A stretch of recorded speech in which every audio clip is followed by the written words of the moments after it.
What's going on, everybody? Welcome to episode 19 of the podcast, a one-on-one conversation. I'm your host, 원선. 안녕하세요, 여러분. 제이돈 선우입니다. And today, my name is guest. my guest is Ben. Could you introduce yourself to the audience, please? Hi, folks. My name is Ben, the legend. I'm Juan's coworker at his job, and I enjoy torturing Juan with my company. He does, guy. He's actually very good company, and everyone that we work with really likes him. Thank you for coming on the podcast. You already gave a little bit of insight on how we know each other, but could you give a little bit more context to the audience, please, on how we know each sure. To anybody listening, I'm Juan's coworker at a sporting goods store that's going out of business. I won't say which one because there's probably multiple. Yeah, you can say that loud. It's fine. All right, and yeah, I've been working with him since the beginning of the summer, and it's been an adventure to say the least. Good, bad, and everything in between.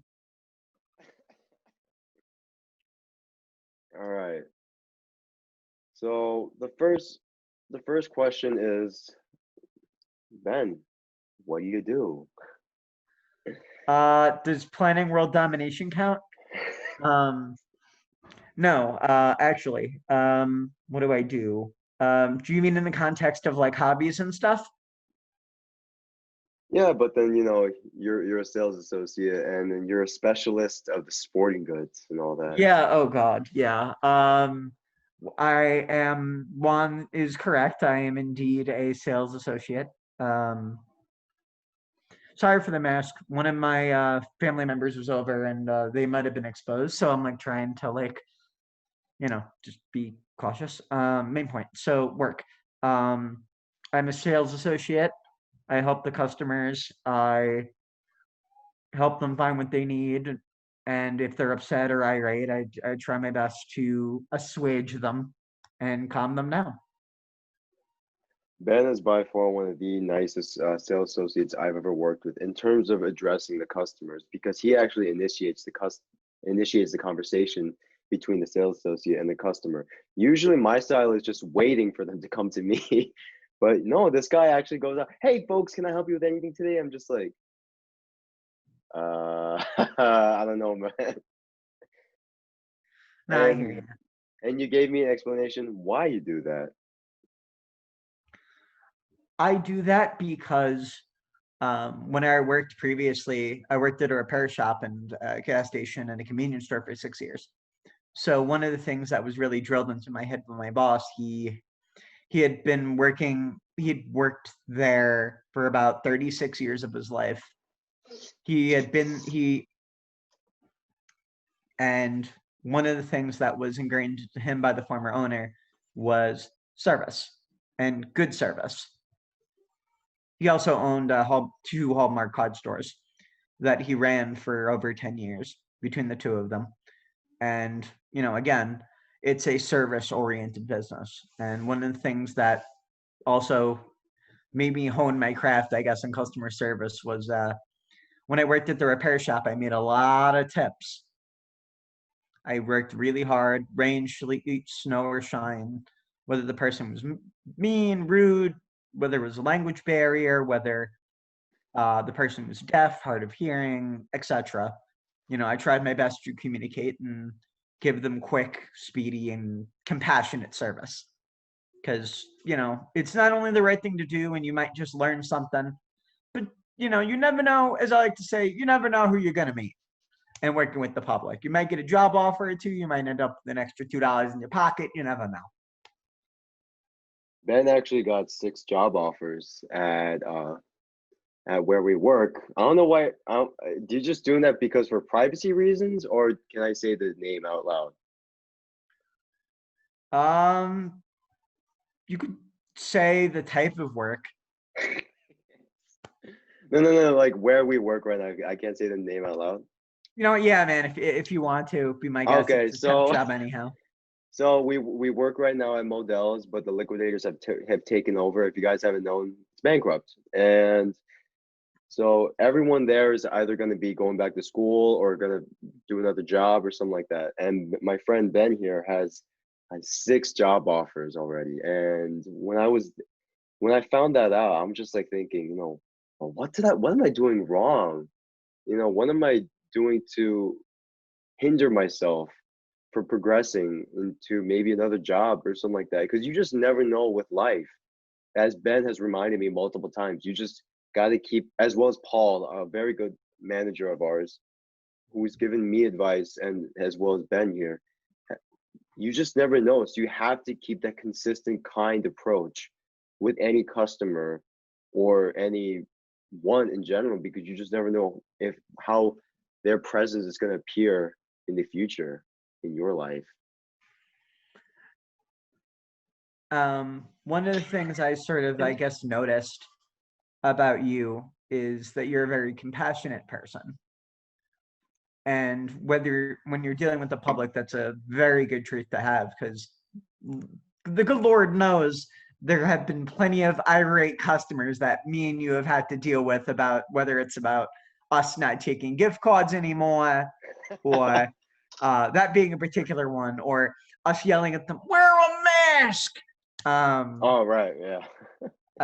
Or just anything in between is like one of the most important things that I think you can learn, if I may, is don't be afraid to, like, if you're enjoying chatting with the customer, as long as there's time and there isn't stuff to do, immediately, you can form those relationships with the customers, and you can ask them a little bit about themselves, like, hey, like if they're wearing an FDNY hat, you can ask them a little bit about their job in the fire department, or I don't know. It's just little things. Like for me, I have a background in criminal justice. That's one of my backgrounds. So whenever I see somebody rocking an FDNY hat or a NYPD hat, or even corrections or uh, emergency management, I'll sit down and talk with them a little bit, because it goes back to the you never know who you're going to meet thing. So it could be a guy who's been in the FDNY for 30 years. That's a lot of experience, a lot to learn from, about preparing for emergencies, about how to deal with managing them, the managerial aspect of it, how to do things safer, whether it's in the workplace or just learning, because that's something we're all going to be doing for a very, very long time, if that One makes any piece sense. one piece of great advice that our great manager Paul has, I don't know his last name, but he's a great guy. One piece of advice that he gave me was, you'll never cut the mustard. And I'm just like, well, I don't even know what does that mean? It's an old phrase from the 40s and 50s, which basically translates into you'll never be enough. He told me that his father told him that, and it crushed him. And I'm just like, wait, what is that? What context do you mean, Paul? And I think when he furthered on that advice, it was you can't you'll never be enough, meaning you can't be perfect. Oh You can no. try. You can obviously, like, give effort. You should give effort, absolutely. But striving to be perfect, the perfect shape, the perfect employee, the perfect human being, he was addressing it as like it's a really poisonous mindset to have. Because I just made a mistake earlier when we were putting up the signs, and I'm just like, Paul, I just keep effing up. And then he says, hey Juan, it's okay, I mess up all the time. And he does, and he's quick to admit it afterwards, or like something happens. And then he was quick to also tell me that quick story. Once I heard that, that did give me a little bit of a reality check, that as even though life is really kind of a little tumultuous regarding my profession, my career, sometimes my mental health a little bit, as well as emotional struggles and spiritual struggles, etc. He did remind me that a lot of things are going very well for you, though. I have friends, I have family, I have a roof over my head, I have a bed I can lay down in, I have food and all that. I'm earning money. striving for like that perfect lifestyle, striving for that perfect, just that mentality overall. I think he'd snap me back, as well as talking with you and a bunch of our other great coworkers at Modell. It was like Ajish Sam and Andrew. I don't know what his last name is, about life in general. I didn't think I would get any of those lessons at all this summer. Yeah, granted, I definitely felt like I wasted the summer, but it's also been one of the most rewarding of summers at the age of 21. I absolutely understand where you're coming from for sure. Cause like when I was my years at my college, trying to figure out what I wanted to do and stuff. And I still personally am still figuring my stuff out, which is normal. Mm. Like when I wasn't at school, like, and I was just working and like hanging out, going to rock shows and metal stuff and, all that fun stuff, Mosh pitting. Yeah, I am a mosh pit guy. I do love diving in there, stage diving, throwing spin kicks and whatnot, cart with the occasional cartwheel thrown in if my back's feeling it. um, Rest in peace, Riley Gales from Power Trip. Main point. So like all of that is absolutely valid, but let me kind of throw in a little bit of a counter, a little bit, if I may. Striving for being perfect is extremely unhealthy. I know that's kind of a societal, not to sound like like sociology or anything, but I think part of that comes from our societal view on different aspects of people, whether it's beauty, whatever the masculine term is for beauty, whether it's having to be rich, at the end of the day, you have to have that ability to live with yourself. Can you wake up every morning saying that I'm a good person? Mm. For example, like I'm not trying to talk smack here on the podcast. That's not my deal. One of our I'm just gonna say this. One of our coworkers values wealth a great Oh deal. yeah. Well, several of our coworkers. Actually, let's hold off on that. We'll actually address it a little bit later when I ask you Okay. this question afterwards. Uh, so as a bit of a transition, just to give a little bit of context, this is one question that I've always wanted to get off of. Why do you trust me with very personal information or anyone we work with at Modell's? Do you want the honest answer or the funny answer? Both at the same time, if you can blend them together. Oh, fudge. I'm guessing the first half of it's probably trauma. What happened? No, I'm not gonna go into that. But main positive point is, I guess, I like you. You're a nice person. Yeah. The other coworkers are sincerely nice. So I guess I can let them in or show aspects of myself that might make them laugh or smile once in a while. Because again, everybody has layers to them. Everyone's like an onion. Yup, to quote Shrek, sorry, not sorry. Did you finish your book yet, by the way? Yes, I just finally finished that book. Ben's been reading this book for the past like month or something like that, and he got in trouble for reading his book at work one time. Yup, I am. So far, I think I'm the only employee to get sent home for reading on shift. But the thing is, at my old job, it was perfectly normal to read when it was dead quiet because, like, there's not, despite the boomerism type business oriented aspect of work, like people saying there's always something to do. As much as that's a thing in certain businesses, and I'm not trying to knock it that it certainly is, depending on the business we're talking about. In a retail, especially in a liquidation, there really isn't always something to do. There's never Like anything how to many times, like how many times did I sweep the floor? How many times do you bust my chops about, Ben, stop sweeping? What are you, a maid? Um, you know what I mean? Like, so when I was downstairs in sporting goods, like hanging out, I'm the only person down there. Everything's been organized, all the stuff's off the floor. The floor was swept maybe an hour ago. I already looked through, making sure there was nothing on the floor. What else am I gonna do? Is it better to be on my phone?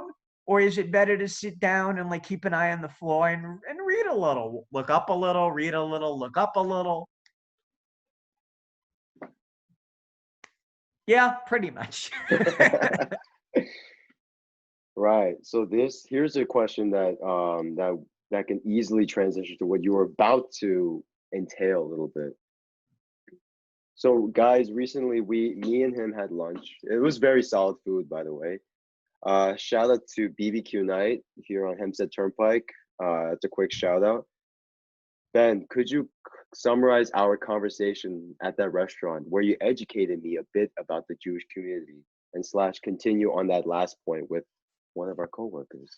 Oh boy. I guess I can try to sum it up. Well, I grew up in a Jewish household, not a super religious household, but Right. um, I am a second generation American Jew. My grandparents are from the old country, meaning Eastern Europe. We're Ashkes. Um, and we chatted a bit about cultural aspects of Judaism, depending on the communities that can cause conflict. Mhm. We also talked a bit about cultural issues within the Jewish community with other diaspora-esque communities. And you specify a little bit about the wealth part. I'm sorry for cutting you off, but you can expand on it, please. Oh, with the coworker aspect, or just with like what we talked Well, about? exactly what you were saying before I cut you off No, you're good. Sorry, just gotta get comfortable.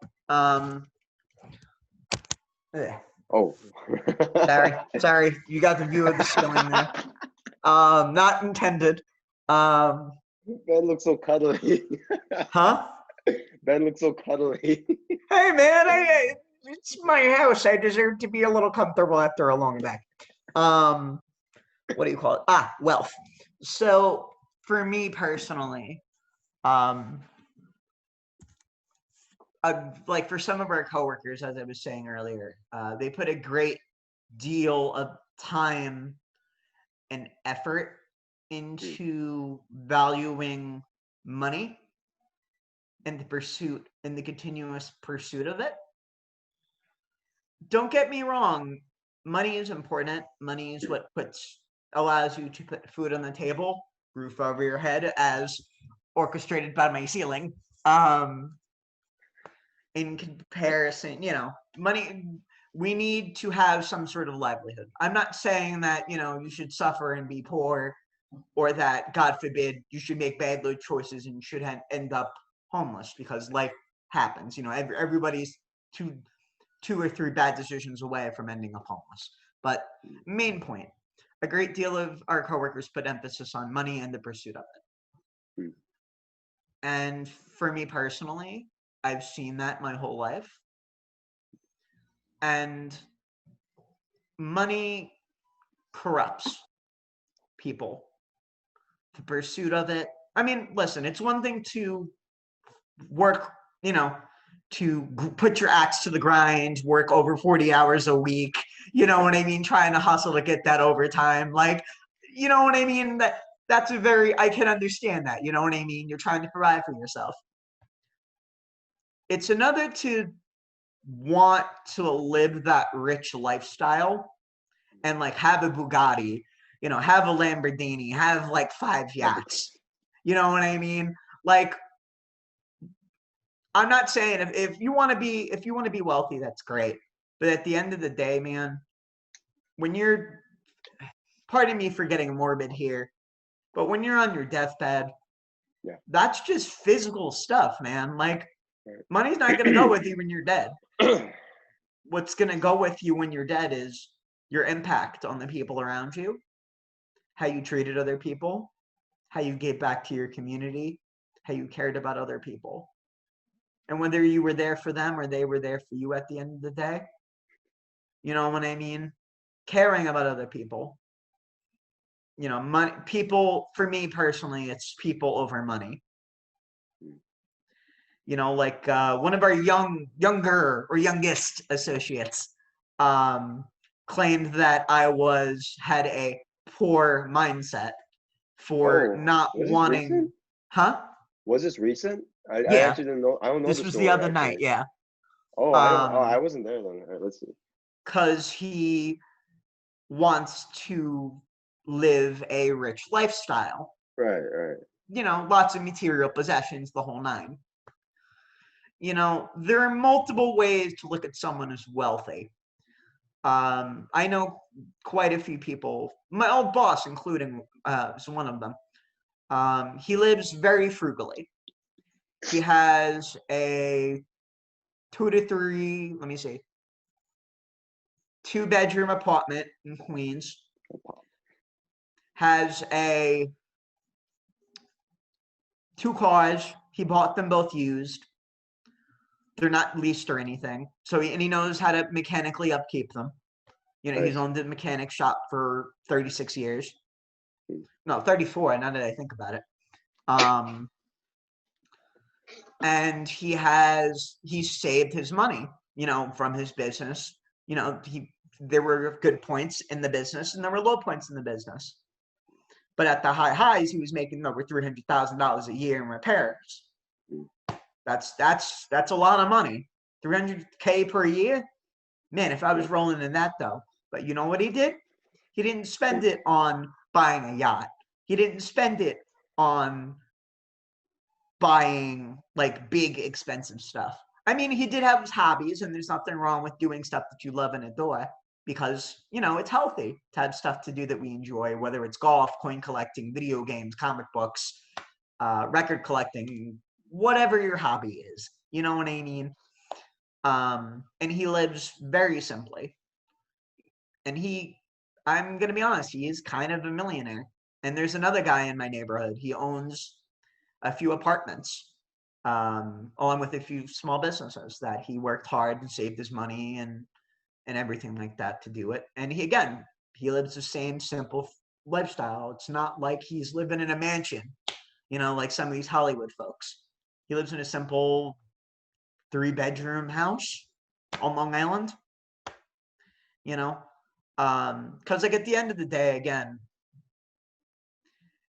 to I don't know. I've just always been one to sort of want to live simply and encourage others to do the same because when you're living that extreme rich lifestyle and you're spending all that money, you know, it also can draw a lot of toxic people into your life also. You know, toxic people come in all shapes and sizes, not debating that. Sizes But and when colors. people tend to know that you have money, they treat you differently. Mm. I'd rather people be liked for who they are and what their character is than what they got in the pocket. You know what I mean? Does that make sense to you? No, absolutely. One question that always popped up in my head was, I'm a huge fan of the NBA, and I love rappers. I love rap as well, the music. And when I hear the finance stories, I'm just like, just so dumbfounded by their decisions sometimes, where, a lot of these guys have come from the hood, these unprivileged areas, these poor areas, right?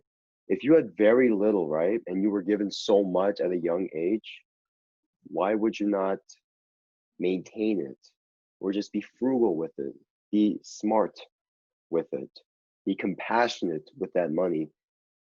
And you're right, though, people let wealth dictate their perception of a human being. Everyone's all smiles and happy, jolly, and manners, or friends with you until that purse runs out.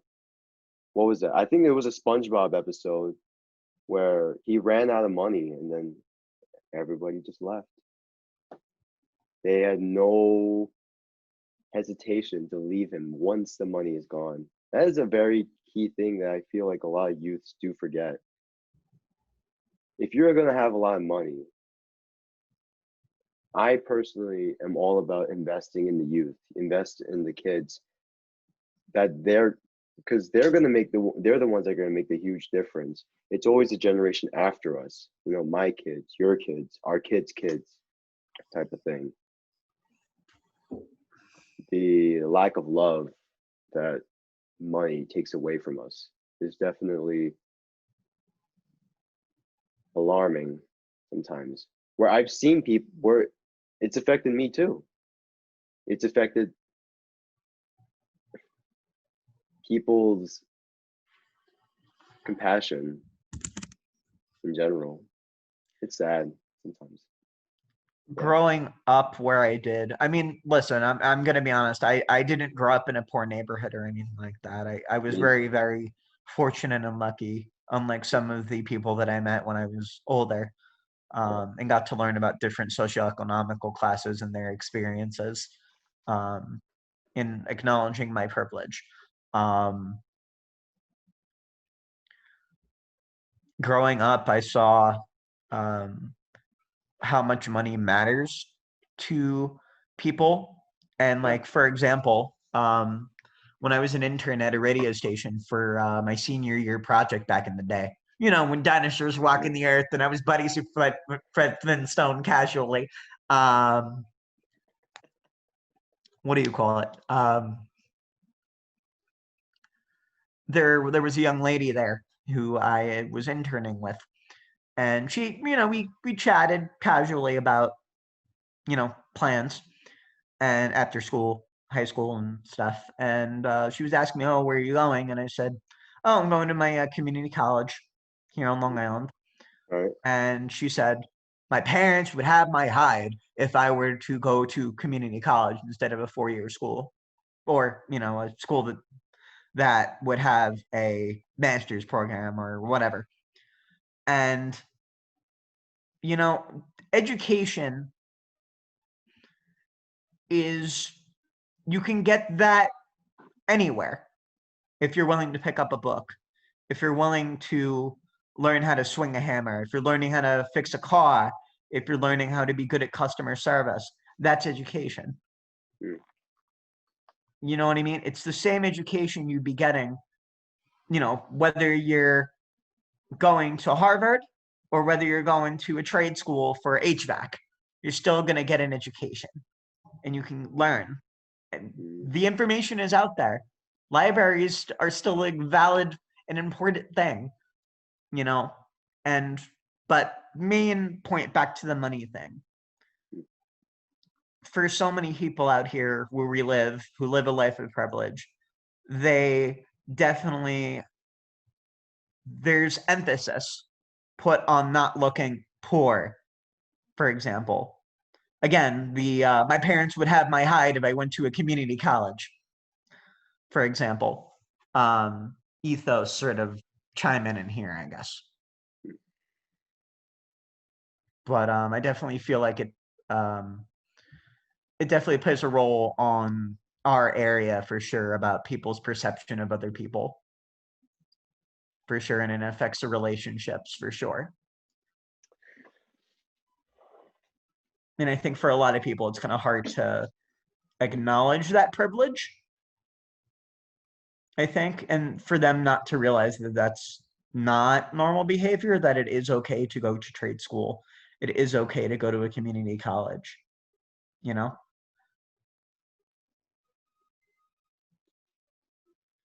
What you're saying right now is obviously due to your personality, how you grew up, what were your experiences, what were the experiences you had growing up that kind of formed you into this guy right now.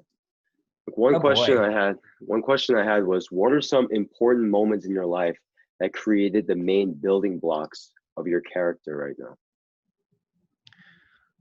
I think for me personally, um, it was sort of a combination of things. Like most people, again, the word layer comes back in. With layers comes choices and decisions. Um, for me personally, I think it was having conversations at a very young age about um, what does being a good person mean? What does it mean to be a good man? Not just a bro or a masculine person. What does it mean to be a good person? Someone that you can count on, someone that is empathetical, someone that is understanding, someone that um I'm not trying to toot my own horn. I'm just saying that, I was curious about these aspects of masculinity at a pretty young age, and I wanted to learn about how, what makes a good man. And I asked different men that I was close with to hear how they valued different things, or to what degree they valued different things, or what made them make different choices throughout their lives. Like one of my friends, he went in high school. He went to BOCES, the trade school Yep. for HVAC back in high school, and he took whatever licensing stuff he had to do back in the day. This was in the early '90s to do that. And the result, he ended up taking also the civil service test to get into the post office, Hmm. and he ended up joining the post office. Hmm. And he's one of the toughest, most, you don't want to mess with this dude and cross him type guys that you ever had the pleasure or mispleasure of meeting if you get into the wrong side of him. But if you do the right thing and you're a nice person, he'll back you to the ends of the earth. And I was curious. How we met is a story in itself, but seeing what he valued, what he didn't value, and then I would ask some of my teachers that I was very, very, very close with in high school, again, about some of those questions that I referenced earlier. Um, and then dealing with the public, I think, at my job for 6 years, and getting to hear about other people's experiences and learning about life. I know, like, people sort of think like, oh, like it's a repair shop, or oh, it's a gas station. It's sort of a lower end, lower tier, um, poor person, minimum wage job. But that doesn't mean that you can't learn and you can't meet people, and like you can't learn about life. You'd be surprised, man. I've met people, everybody needs their car repaired. Everybody needs gasoline to get where they're going. So I've met everyone from doctors, lawyers. I met a nurse who took care of one of the first couple of cases of AIDS in New York City, Oh, hearing about her wow. experience as a nurse fresh out of medical school dealing with the AIDS crisis in the early 80s. I met a older guy in his late 80s who had lived under Mussolini in Italy Oh my God. during Wow. World War II as a teenager, being involved with the anti-fascist actions against Italy and the black shirts in Italy, yeah. And how he came to the States and how he opened businesses and how he worked crappy jobs and then saved up enough money to, buy a nice apartment in Queens and, live the American dream ethos, which I guess is another myth all of itself, but that's another conversation for another day, I suppose. Um, but yeah, I've always been a curious kid. I guess you can call it that. I've always wanted to know why people do what they do, why they make the choices they do, what influences them to make those choices. Um, and it's helped me also avoid some pitfalls. I'm not gonna lie. Hmm. You know, I mean, at the same point, sometimes the best way of learning is, pardon my French, screwing up. Um, but there's absolutely no problem with having a genuine curiosity and wanting to learn how to be a better person. because, we're all capable of both being good and bad, and at the end of the day, no matter how much other people love us, friends, family, pets, insert other people or anyone else who may love and adore you. It's our responsibility as people, I think, encompassing all gender identities, classes, everything, to just be a better person than we used to be. Because you know what? Right now, for example, we're going through a pandemic. There's a lot of anger, hatred, etc.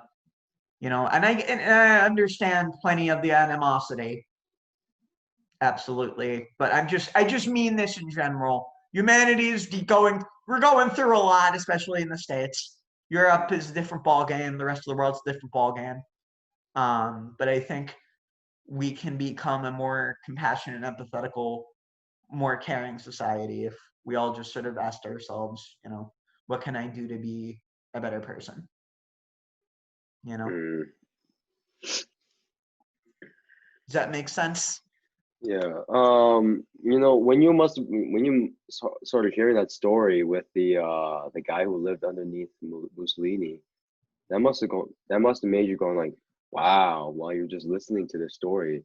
So if you don't mind, do you remember some of the craziest stories that made you go Wednesday, Thursday, Friday? I lived through that. Oh God. That's a good question. Let me see here. Let's see, podcast appropriate or non? Yes, right now I'm messing with you. Whatever you want to say. Whatever you want to say. It's all good. I mean, I have some ideas. It's just that's a very high order, and I don't know what kind of humor we could shoot for here on the podcast. It's whatever you want to say, man. I have no judgment here. We're just having a one-on-one conversation. A one-on-one conversation. I guess I can tell you a childhood story that I thought was funny. I think I can tell you what my most awkward moment, like when I was like maybe 12 or 13 as a kid. So, as you may know, or I guess for anybody who's listening, I am an ASPE. I have high functioning ASPERGER'S, Jeez. ADHD, and a few other things. Right. It's again aspects of who I am, but I am more than just that. Yeah. When I was about 12, 13, I was in PA, and I was with my bio dad and his wife. He had taken both me and my sister out of our neck of the woods to go check out the Amish country in PA and stay in a cabin. Oh, okay. In New Jersey. And we were in the Amish country at some Amish restaurant, and I told the waitress that I was going through puberty and I need to eat a lot. And my dad just looks at her, and she's just absolutely. I didn't know that was like socially inappropriate, especially to Amish folks. And my dad just like, Ben, he goes, Ben, it's time to.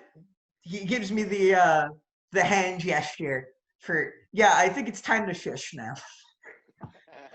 And as like a young kid who didn't know any better, socially not realizing that was slightly frowned upon, not one of my sharpest childhood social cues as a little dude.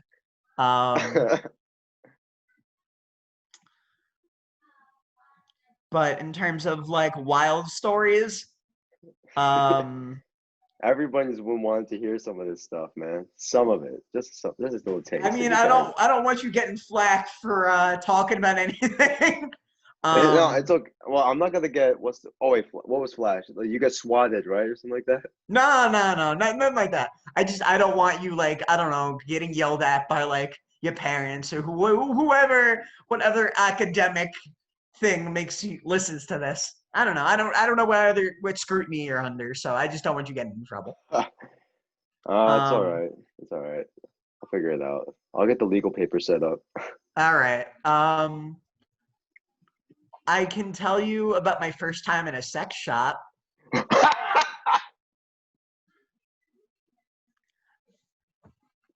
If that's a story that the public would be interested in. Oh, go ahead, Ben the Legend. So when I was 18, I was like 17, 18 at the time. I was in Philly because my sister came out to Philly to do a college road trip. What is it with you in So, Philly? she's doing the college visitation thing, and I'm just like exploring Philadelphia, going to the record shops and checking out all the historical stuff, which is really cool. Definitely, if you ever have a chance to go to Philly, most definitely go. It's a really cool city. A lot of cool spots for stuff, food, music, etc. Have you seen that during a pandemic? 10 out of 10 would not recommend. But No, that's not what I'm. That's not why I'm laughing. It's because what is it with you in Philly? Because my other go-to funny story to talk about you is is located in Philly. oh yeah. Um, so if you do want to talk about that, let me finish up the story. No, go right ahead.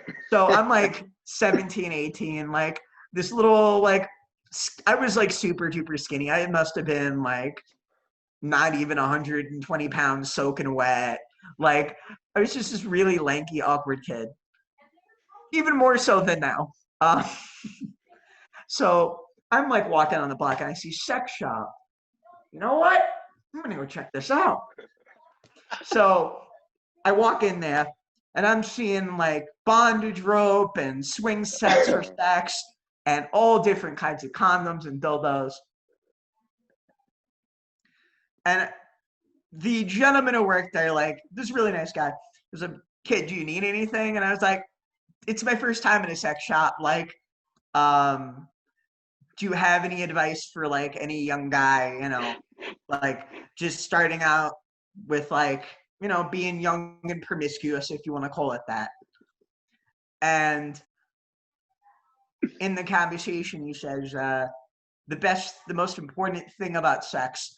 And hey, I never would have learned this if I wasn't just a curious young guy. The most important thing about sex is communication and lubrication, and it stuck with me. What the hell? Um, and yeah, it sort of set the field for my interest in other aspects of kink and safety and other aspects of sex and communication. Right. Well, I mean, one funny thing I could tell you. I don't know if I told you this straight up. There was a lovely. I was a cash register at Modell's. Andrew was right behind me. And it's this lovely chocolate woman, a BBW, very thick, very curvy. This woman's butt cheek is the size of my torso, basically. And I'm 5'9", guys. And I was Asian squatting. She's standing above, right? All She looks at me and goes, "I love your hair." I'm just like, I look up at her. I'm just like, "Oh, box braids, huh? I like yours too." All of a sudden, she just looks at me and goes, "So sexy." I instantly shot up, and I'm just like, "Oh wow, thank you so much." I move on, and she buys her stuff. She walks out, right? I look back at Andrew, very nice guy, guys, and Modell's. As for Andrew, by the way, I look back at him. I'm like, "Andrew, did I just get hit on by a stranger?" He goes, "I think he did, man." And I'm just like, I don't know what's it with BBWs, man. Because it's the first time with the BBW, I was just The first experience was I was just biking home, BBW on a pink bike, yellow tracksuit. She's going. She goes left. I'm going left. It's just pure coincidence that I look like I'm following her. And she looks back at me, and I'm just like, "Miss, I'm really sorry. I know I look like I'm following you or something like that. I really am not. I just have to go I just have to go back home. It's just pure coincidence. She looks back at me. She goes, "Oh, it's okay. You can easily follow me anywhere you want." Oh, And damn! and this was when I was 16 years old or something like that, coming from Eisenhower Park, and I just stayed quiet for that bike ride, and then Yeah, no, I that would definitely be I quite the I I shocker for s- anybody who I is like 16 and like, you know, in that like figuring out here's life her, phase. here's her, here's her.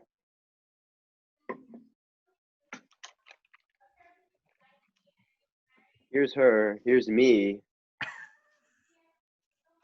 Instantly went right in front of her and zoomed my ass way back home.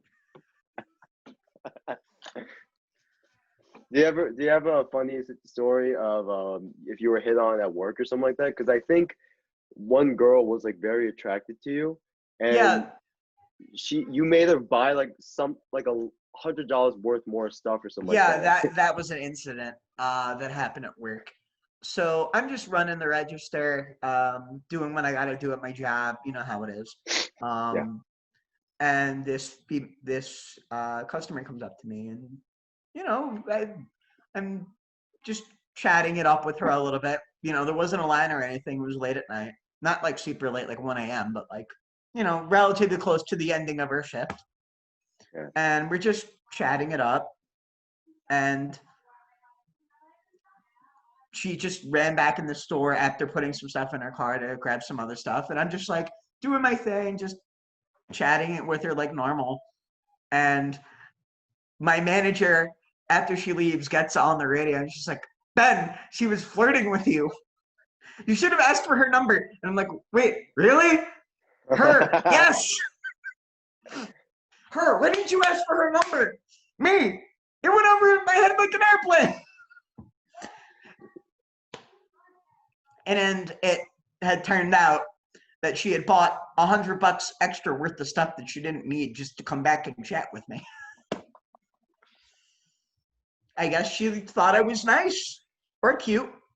One or the other, I guess. Have you ever experienced like a very confrontational female like that in your romantic life, if you don't mind? Define confrontational. Do you mean like they've been into me and I've been blind as a bat?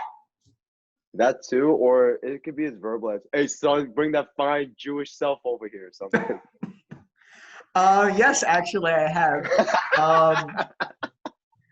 Once upon a time when I was on Hinge for a while. What was it?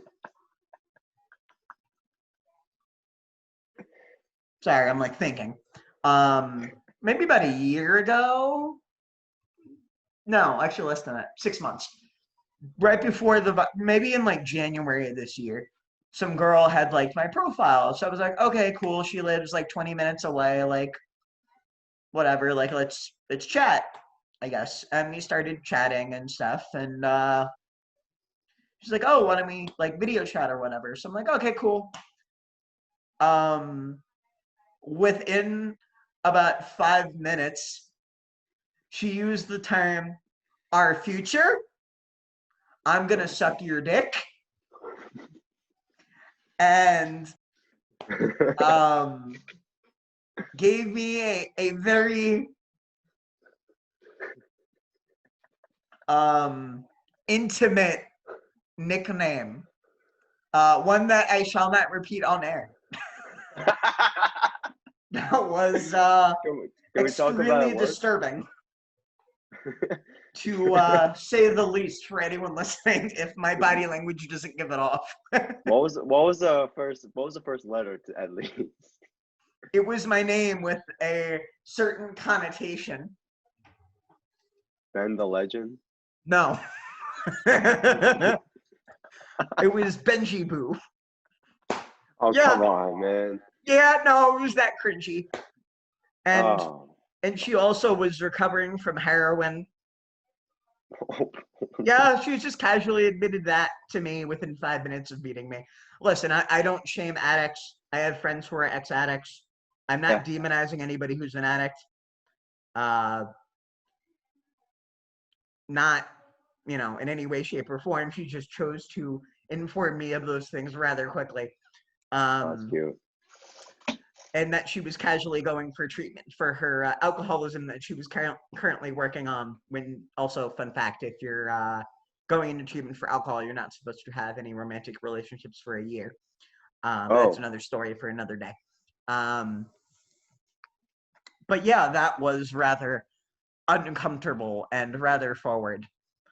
I mean, on my profile, I will admit I was rather forward, I guess you could say, about what I wanted, but not in the sense of wanting a hookup, just in the sense of what I was looking for in a certain department, shall we say. The reason why I ask you is because people at work, when they just hear any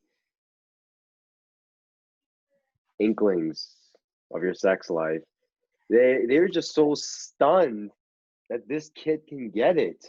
One kid was like, I'm not gonna say his name or her name, was like, I haven't even lost my virginity yet. But that this guy's just just giving it away like Oprah No, or I something. am actually I am not a fan of hookup culture, actually. Um, believe it or not. Despite Yeah. what vibes or kink positivity, if you will, I may give off. I don't kink shame. Another comment for another day. But yeah, no, I am not a believer in hookup culture. If it works for you or for your friends, or that's great. It just doesn't work for me personally because I care too much about people. Um, and I am not the type of person to just do like a one night stand. I have a lot of empathy and compassion to give, and I'd rather it be a long lasting thing than it just be a one night stand. It's just not my cup of tea. No, it's not that. It's more like he was just so stunned, right? That they had this image of you, right? So one thing I really wanted to ask you was, well, you already kind of answered it. You kind of went in detail with Asperger's, right? You have Asperger's, or you call yourself an Aspie. Do you feel people underestimate you because of your Asperger's, or based off your behavior to them or the public or who we worked with in the past? Um, I think that definitely plays a role to some effect. Um, like people, I guess, perceive me as, or to my understanding of my conversations with others and how people perceive me, they perceive me as, I guess, a quasi good guy, if you will, a Right. nice guy, not in the toxic, doesn't take no for an answer esque way, but just in the traditional, like, oh, he's a very nice, caring, compassionate person. Um, and I guess it's hard for them to imagine me as a sexual creature. But that's actually another that actually puts me onto another aspect, I guess, of this discussion, which I guess we can go into, or at least if you're interested, we can maybe Bro, discuss, go ahead. Go ahead. I asked you. is perception of people with Asperger's and autism Yeah. dating, stepping Hmm. into the dating world, Right. uh, as well as stepping into sex as well. Like there's a show on, not Amazon, on Netflix that talks about, I think, 6 people. Um, three, two are females or identify as females. One um, identify identifies themselves as non-binary with feminine traits, I believe. The other two, the other two are male. The other three are male. One identifies as gay. The other two, I think, are straight or bi. I don't remember. Not that it matters, but their journey through dating on the spectrum and dating, experiencing the social stuff that goes along with all of that. But for me personally, I definitely think that maybe it's hard for some of my coworkers to see me in that light, I guess. Well, it's not just sexually. It was just more like, do people just underestimate you at all, just generally? Because I'm not gonna lie, when I was younger, right? When I didn't know what autism was, or other, I don't even know what they, like, mental health disabilities or disorders. I'm sorry if I insulted anyone. I just don't know what they're categorized as. Hmm. Um, but when I didn't know what the behavior was, right? There were times where I was at a concert, playing my instrument, and I hear some kid screaming in the audience, and I'm just like, oh, that kid's just being rude, or he's just being dumb or something. And then later I learned that it's autism. I'm just like, what the hell is autism, or something like that. And then the perception was, because I was never taught, or no, educated on what it was, so I just assumed that it was just someone acting up, someone just not knowing their manners, or just someone who's just slow and all this stuff. When someone started explaining to me, and I started to interact with autistic children at a church summer academy thing, I that's when it woke up. Like,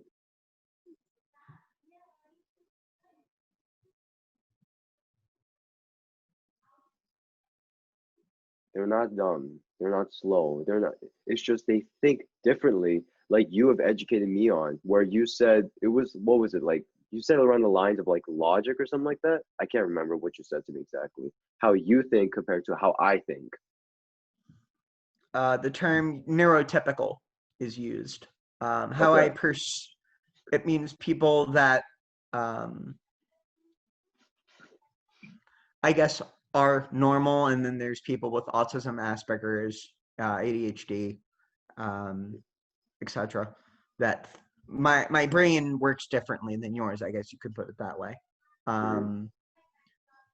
How I look at a social situation in comparison to you, not only because you're you, but because of my disorder, how I perceive body language, social signals, or social cues Hmm. is definitely different from how you perceive them. Hmm. Like, for example, when I talk, you know this at work. If you see me talking to a coworker about a certain subject, it could be Hmm. whatever, and I find it really interesting, and notice the tone of my voice, not the tone of my voice, but my volume of my voice goes up, right? Oh yeah, Or I get yesterday that excited, happened. if Yeah, you will. yeah, yeah. When I was a kid, some of my teachers who didn't have the training or the knowledge at the time Hmm. would just be like, Ben, why can't you just like calm down, Hmm. about whatever subject it was or whatever. And I'd just be like, but it makes me so happy. You know what I mean? Yeah. Um, as a kid, talking about my special interests, learning about them, discussing them, Hmm. um, learning to discuss about other things other than my special interests was a hard one for me growing up as a little dude. Um, like for me as a kid, I guess I'll give you a little example onto a little bit of a personal story. Well, it's not Hmm. terrible, but anywho. So we had just moved to where we live now, where we're moving from. Um, when I was around 7, from where Okay. I lived previously, and I had found this one TV channel when we had just moved the summer before I had started first grade. It was called the History Channel. Oh. And I watched a program about the history of, I believe it was gangster guns of the 1920s, as well as, yeah, as well as some World War II documentaries, and the OG Discovery Channel before MythBusters was even on there. Hmm. When they'd have programs that were educational. and Modern Marvels on the History Channel for anybody who loves modern marvels. I absolutely wanted to learn every little thing I could as a kid about military history. I was obsessed. Me too. And I would chat with some of my teachers at like 7 years old. Did you know that this happened and that happened and this general did that and that general did this and this officer developed this firearm, and did you know how this invention affected that thing over there? And I was really curious about this science thing as a little kid. And some of my teachers would tell me later on that, Ben, you made me open up my college textbooks again to check some of the information. I was like, oh my gosh. I was just such a, I just wanted to learn, man. I fell in love with learning as a kid. And it became sort of, I guess, my coping mechanism with dealing with the social imperfections as a young kid, having Asperger's and having trouble making relationships when it wasn't about my special interest with kids. Because, like, you know, when you're like a 7, 8-year-old kid, they're not going to want to sit there and discuss why Hitler lost World War II. You know what I mean? They're going to want to play like baseball or some shit. You know what I mean? They're not going to want to discuss like those types of things. They're not going to want to discuss like comic books or video games or like, you know, that sort of stuff. They're going to play baseball or run around the park or, you know, whatever. Talk about cartoons, although I love cartoons, but that's another conversation for another day. But yeah, that kind of, I guess, spells out the beginning of my journey with Asperger's as a kid, I guess, and some of the impact that it had on me as a little dude. If you don't mind, did you get, if you feel free to say no. Do you think you know, or do you think you got bullied Oh no, for for sure. having Asperger's? Yeah, Oh, shit. 110%. Oh, okay. Socially speaking, or societal speaking, I guess you could say, at the time it was the early 2000s. So like, obviously, Asperger's, I guess in some respect, might have been a common thing. I forget what the statistics are off the top of my head, but there's probably like, I don't know, 1 in 10, 1 in 5, 1 in 7. It's relatively common. It's not like a major disease where it's 1 in 1 billion. And not to call it a disease, I'm just comparing statistics here. It is relatively common, but like the average kid's my age, like, oh, why is he obsessed about history so much? Or like, oh, why is he always reading? Or like, I guess some people would view it as an antisocial behavior. But obviously, you know, as like most kids, you know, at a young age, you want to have those normal friendship bonds. You know what I mean? As like a kid, you know, somebody you can play video games with, somebody you can watch movies with, run around the park like a dumbass, you know, kid stuff. You know, regular friendships. You know, I definitely think it made things a lot more difficult for me until I got older and started meeting people who put time and effort into getting to know me, getting to see different aspects of me. You know, who I was playing Xbox is not who I am when I'm discussing military history. Who I am at shows, yes, I go into the mosh pit. Who I am in the pit is not who I am when I'm with you. Yeah. You know what I mean? I have a lot of different aspects to me, and I think for the average kid who just thinks it's weird, and I'm not gonna lie, dude, I'm guilty of having my own misunderstandings with other neurotypical people at a very young age. I'm not going to say I bullied anyone, but I did make some hurtful choices. Um, Mm, I'm not perfect. I don't yeah. claim to be. Mm, But at that same point, I've learned, you know, um, I guess the vibe that I got from you when I met you was that you're extremely friendly and compassionate. I guess that's why I felt comfortable with you because you were also very friendly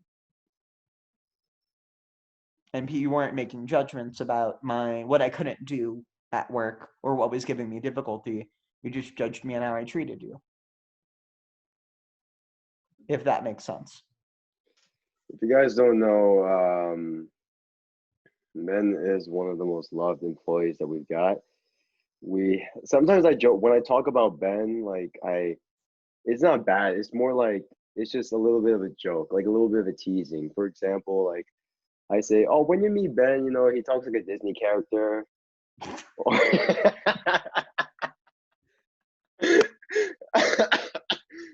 or or when we first in the first week, AJ and I had this thing. It was like, "Hi, I'm Ben."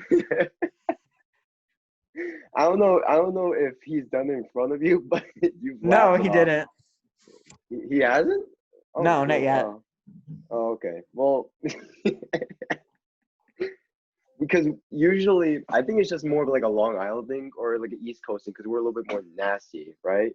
But then when we were just introduced with such like childhood innocence almost and just such enthusiastic approach, it was just like, "Hi, I'm Ben," and you were just like, "Why are you so kind?" type of thing. Not me personally.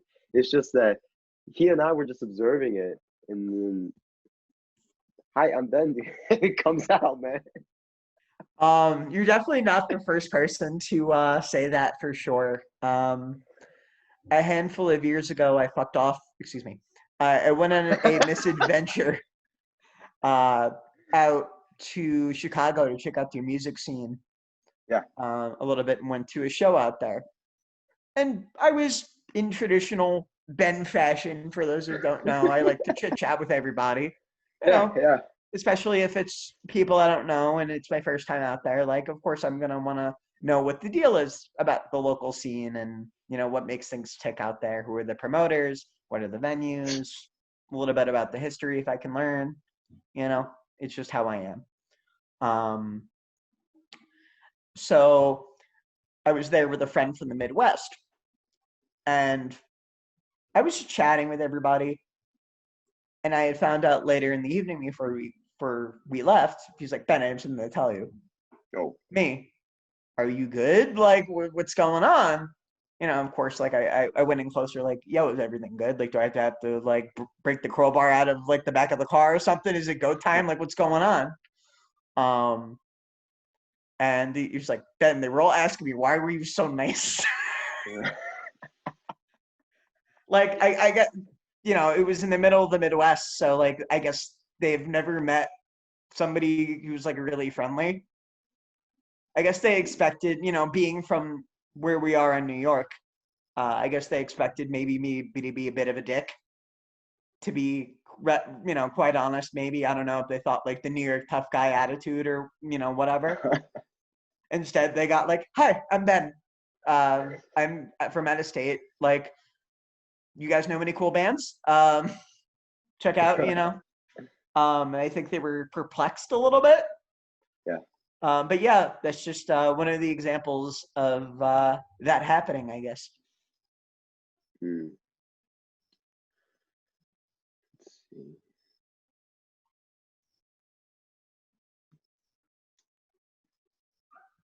see. Well, we're gonna be winding up now, but thank you so much, by the way.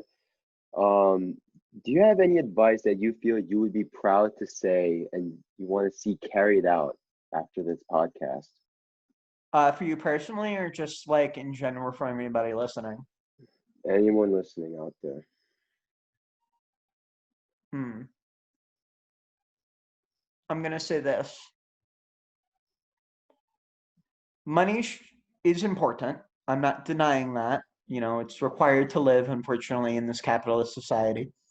Um, but at the end of the day, the relationships you form the impact you have on other people is more important. That's the legacy you're going to be leaving. Not only that, but to anybody who's been through trauma, to anybody who's been through extremely hard times that has made an impact on you, and has caused you to act in unkind ways, do your best to bring yourself back to that path of kindness and compassion. I'm not saying let other people take advantage.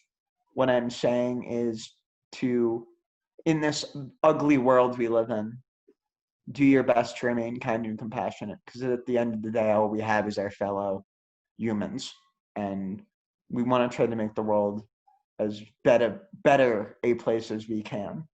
You know, life is too hard not to be kind. Life is too hard not to be kind. That's good. That's good, Ben. All right, before we go, I'd like to ask, is there anything you'd like to shout out? Oh, most definitely. Shout out to Cypher from Long Island. The only real thing in life is action. Shout out to Long Island Hardcore.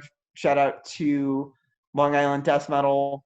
Shout out to my job. Shout out to this fool right over here. And you are a wonderful, empathetical young person whose company I very, very much adore. And I can't wait to torture you at the next time we have work together. Do you have any recommendations for specific guests or topics you would like to see in future podcasts?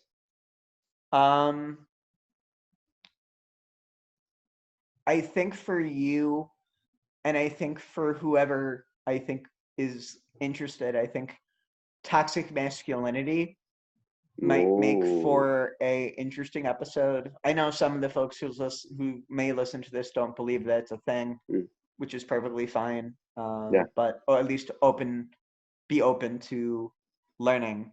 And I think toxic masculinity is a pretty good topic. Nice. Very nice. I don't know about guests or anything. I'll leave that up to you. Okay. And your comfort level. Gotcha. But I guess maybe I'll say ask Andrew, maybe. I think he would be open to it. Andrew. All right. I'll check it out then. All right. So thank you so much, Ben, for doing this. Like, I know you just did the advice, but do you have anything for the Ben fans out there? Darn, I didn't think I had fans.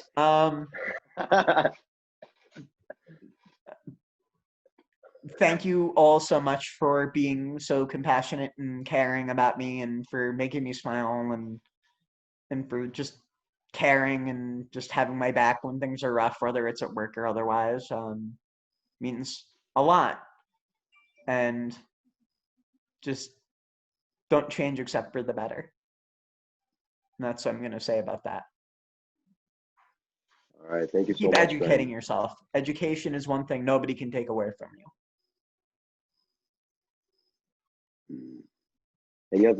Anything else? Real quick.